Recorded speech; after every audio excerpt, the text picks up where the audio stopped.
Hawak na ng mga pulis ang isa sa mga suspects sa Maguindanao Massacre na si Sajid Anwar Ampatuan. Tatakip siya sa operasyon ng CIDG sa isang subdivision sa Las Piñas City kagabi. Darito ang exclusive report ni Emil Sumangil.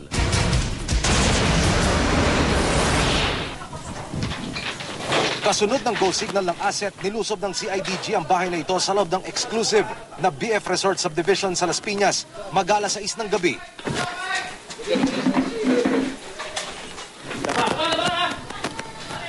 Nang masecure ang garahe papasok sa sala ng bahay, pinasok na ng mga pulis ang kwarto. Dito na nadakip ang target, ang 22 anyos na si Anwar Sajid Ampatuan alias Datu Ulo. Kabilang siya sa mga nilabasan ng warrant of arrest, kaugnay ng karumal-dumal na Maguindanao Massacre. Si Datu Ulo ay apo ni dating Maguindanao Governor Andal Ampatuan Sr. at anak naman ni dating Sharif Aguac Mayor Anwar Ampatuan na kapwa nakakulong na. Ilang baril at bala ang nakuha ng CIDG mula sa bahay ng nakababatang Ampatuan. Sa paunang intelligence report ng CIDG, ilang buwan ang naninirahan sa BF Resort Subdivision ang nakababatang Ampatuan.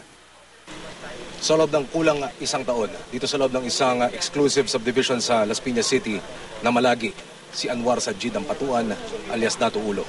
Ilang buwan na nakalilipas mula nang lumipat sila dito mula sa kanilang orihinal na tirahan sa Mindanao. Nang bitbitin si Datu Ulo, nakangiti siyang lumabas mula sa kanilang bahay, papasok sa sasakyan ng mga pulis. So far, as far as our account of suspects arrested, this is the 103rd suspect arrested by CIDG, jointly with other units. It buoys up, the morale of the victims. That justice is, the wheels of justice is moving. Clearly, it's moving. Okay, and besides, it also affects the morale of those in law enforcement. Para sa unang balita, Emil Sumangil reporting.